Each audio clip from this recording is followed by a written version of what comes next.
Hey everybody, it's Mr. Sunny with Wholesome Learning, and in this video, I am going to be sharing with you my narrative writing for the Google Classroom.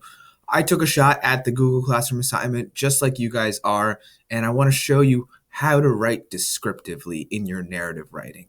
So, a lot of you, when you're doing your writing, are telling what is happening, and that's great. Having an order of events is really, really important.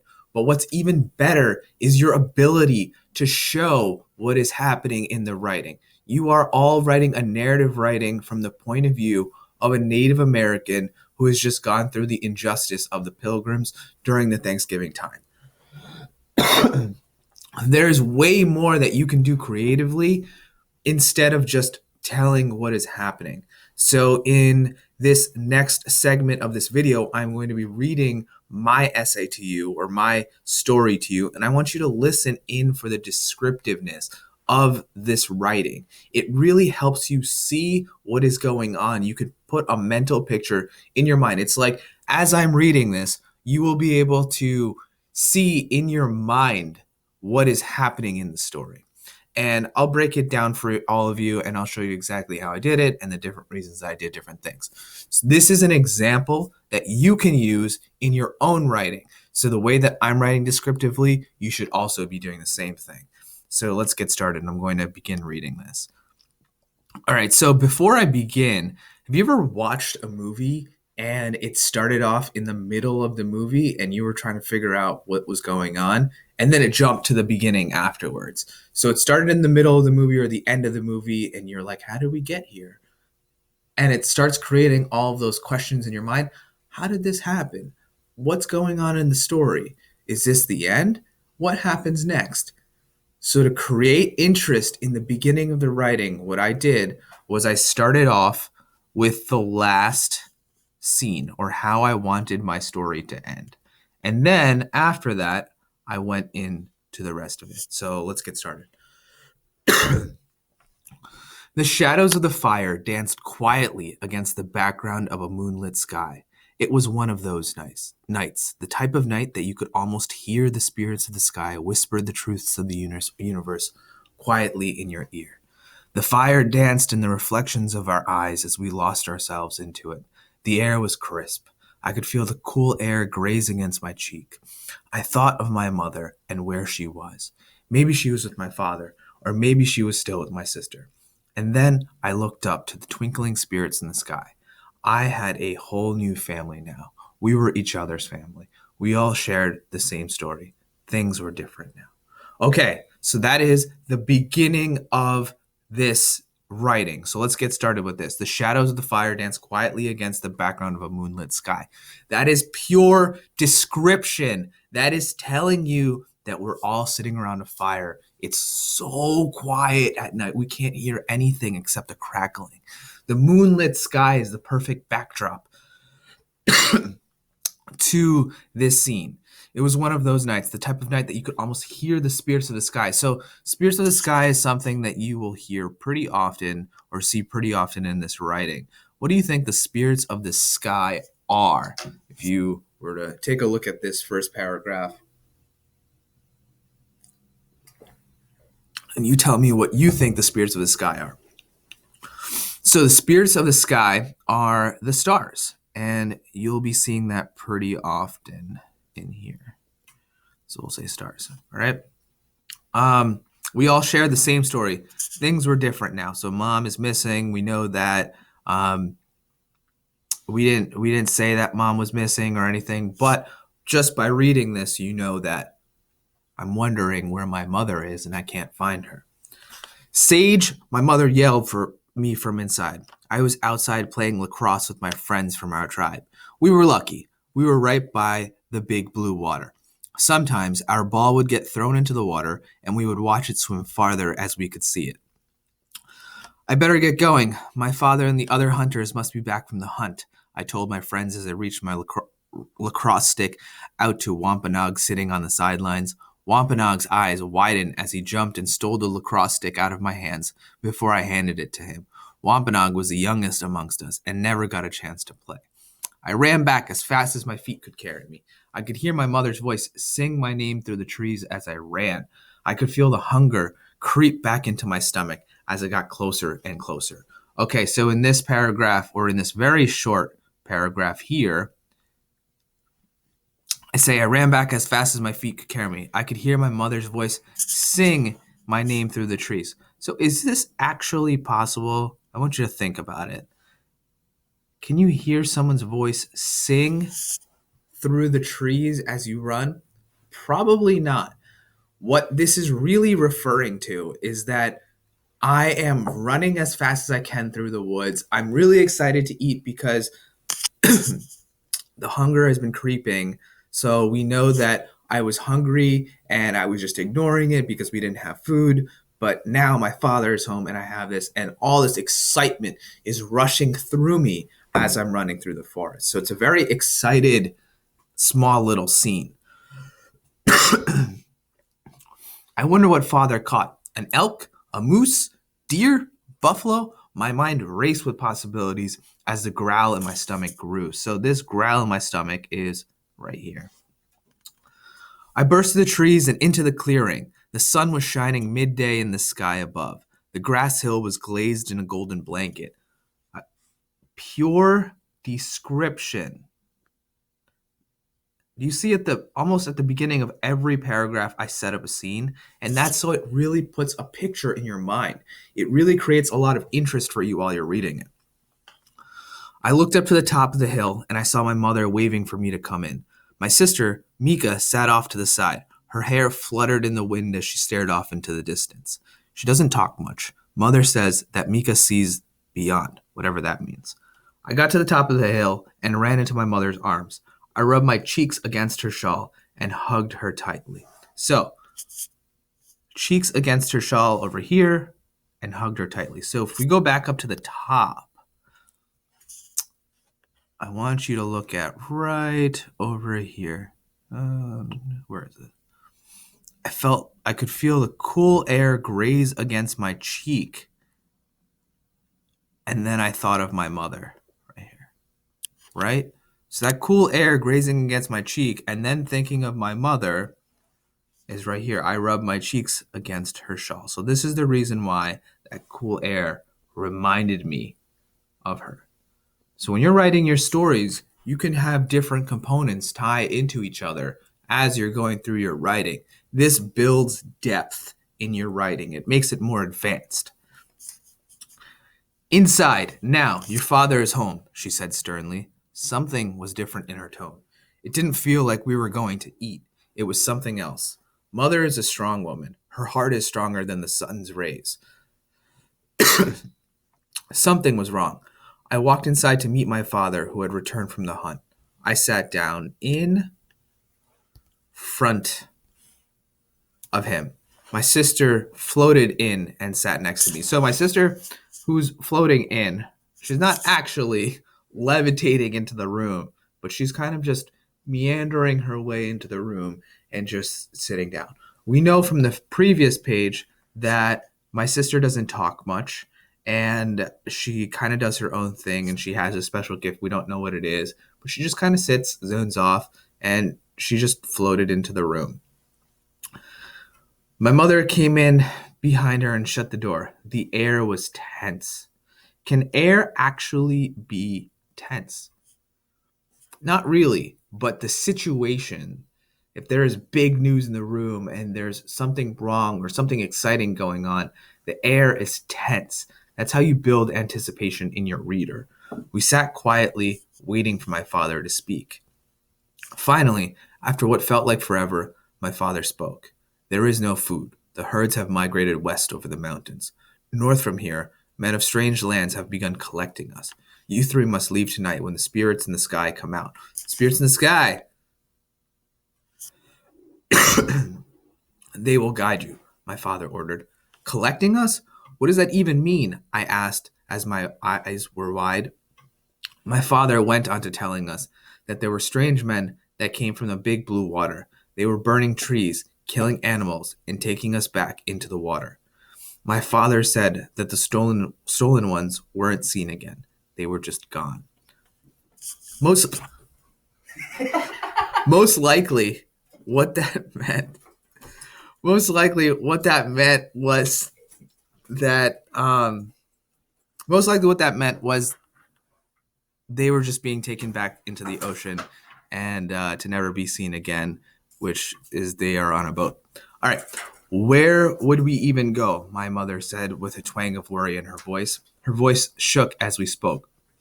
So another thing I want you to keep a lookout is that my mother said with a twang of worry.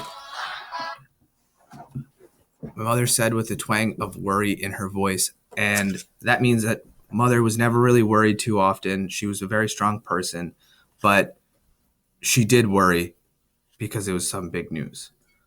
Go west. Follow the herds. Follow them through the mountains. You will be safe. The other hunters and I will stay behind to make sure everything is okay. We will meet you on the other side of the mountains in 3 sunrises time. Make sure you just take enough to help you get over the mountains.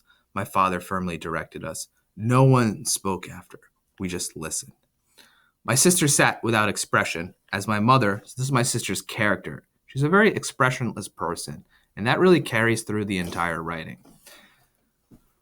As my mother quickly got up and began packing, I rose to my feet and followed my father through the front door as we stood over the hills. The sun had begun to set. The once golden blanket had begun to turn into a mystifying purple haze. The spirits awaken in the night. So on the previous page, we also talked about this golden blanket covering the hills, and that was the sun rays to really give more description into what is being told. It really puts an image in your mind. The spirits awaken in the night. People are collecting us. I kept thinking to myself, what does that even mean? Why would people want to collect us? And who are these strange men from another land? I don't want to leave. This is my home. I continue to stare off into the distance. Micah came and sat next to me. She leaned her head onto my shoulder. We both sat and stared, waiting for the spirits of the night sky to come. So we know that at this point, we're basically all ready to go. Mom's packing. We're sitting outside. Micah and I are sitting outside. She's just quietly leaning her head onto my shoulder, and we're just staring off into the distance, reminiscing and thinking about our time together in our home. And we're so sad that we're leaving, but we need to go. And then all of a sudden, Mika whispers in my ear, and she says, "Alone," Mika whispered. I turned to her and looked into her eyes. Alone? What do you mean, alone? I stammered out the words, but there was no response. I looked up and saw spirits just break through the clouds. They twinkled high above. It was time to go. Mother had a sack tied around her back. Father was laced with knives and had a bow strung around his shoulders. His face was painted red. He was ready for a fight. I knew it. Father once again repeated the instructions to Mother on where to go and how to get there. We all embraced tightly and then broke away. My mother led us away from our home and towards the mountains in the distance. The sky opened and the winds gave us a gentle push.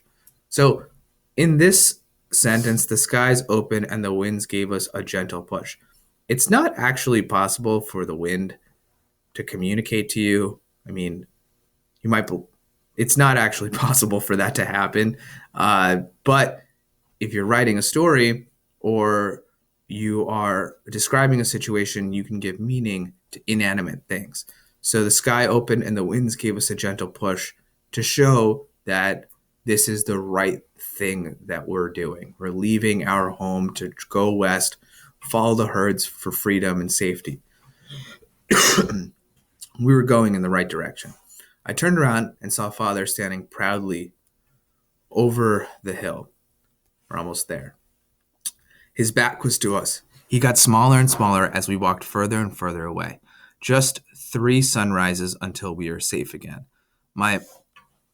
Over here it says he got smaller and smaller as we walked further and further away. So he didn't actually get smaller and smaller. It was just how he looked got smaller and smaller. So this is a big thing, and something that I want you to all include into your writing is that when you are doing your writing, you want to make sure that you're putting a lot of vivid, imaginary or vivid things that you can see with your eyes. So imagine if you have there's a person standing in front of you, but the further you walk away from that person gets smaller and smaller and smaller. It's something that we've all experienced, and something that we could tie into our writing so that way your reader can get a better sense of what's going on. Just 3 sunrises until we are safe again. My mom walked out in front of us. My sister was in the middle while I was in the back. We walked like this for what felt like forever. I would periodically look to the skies to make sure we were going the right way. When I turned around, I could no longer see my father standing bravely. The mountains in front of us seemed to get closer, but I was unsure.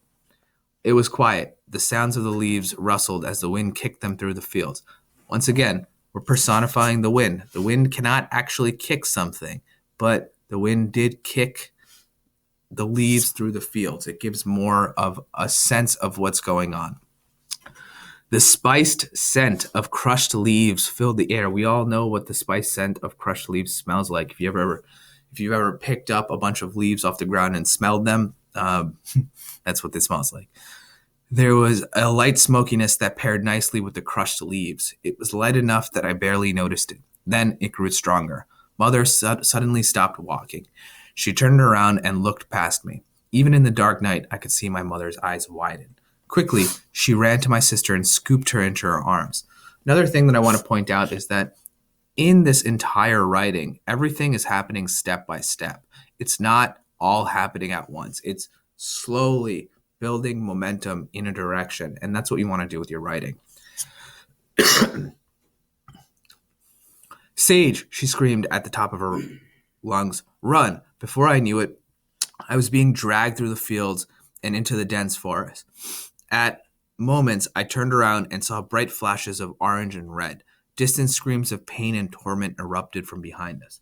The screams shattered the night sky. I stopped running. I couldn't believe my eyes. It looked like the sun had landed in the fields behind us. The fiery heavens had opened up and laid its eyes upon our lands.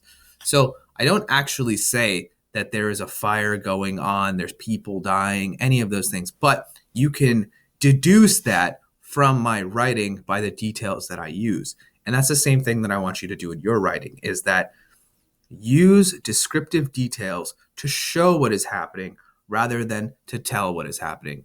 Your reader is a smart person. Your reader will be able to deduce what is happening as long as you use the right details. So before I knew it, I was being dragged into the fields, into the dense forest. At the moment, I turned and saw bright flashes of orange and red. So what's the only other thing that would be bright flashes of orange and red? And that is a fire. And then it says it looked like the sun had landed in the fields behind us. Sun didn't actually come down from space and land on Earth, but it looked like that in a child's eyes. And then I also said the scream shattered the night sky. So people are screaming and yelling as they were running away from this fire into this fire. However, I turned around. I could hear my mother's screams in the distance. Mika, as her voice trailed through the forest. A loud clang snapped as I heard men shouting. I bolted into the direction of the painful screaming. I ran as fast as I could. My heart was beating with every thud of my step. I finally got to the spot of the screams. I looked down and saw something shining in the moonlight from above. I reached down and picked it up. It was my sister's necklace. Mother had given it to her on her 7th birthday. It was to always remind her that we would always be there for her. Mother, I yelled out. No one responded. Mother, I cried out again. No one responded. Please, someone help, I pleaded with the world. No one answered. Then there was a shuffling in the leaves. I snapped around and couldn't believe who I saw. It was Wampanoag. He stood there, shaking and afraid. The shadows of the fire danced quietly against the background of a moonlit sky. It was one of those nights, the type of night that you could almost hear the spirits of the sky whisper the truths of the universe quietly in your ear. The fire danced in the reflection of our eyes as we lost ourselves into it. The air was crisp. I could feel the cool air graze against my cheek. I thought of my mother and where she was. Maybe she was with my father, or maybe she was still with my sister. And then I looked up to the twinkling spirits in the sky. I had a whole new family now. We all shared the same story. Things were different now. So in this paragraph is the same paragraph as the first paragraph of our writing. And that is where we began and also where we ended. So if you want to use this same style in your writing, you are absolutely more than welcome to. The most important part is when you're writing, make sure that you're using descriptive words. Don't just tell what's happening. A lot of my story doesn't tell what's happening. There's a lot of description in my story that shows what's happening.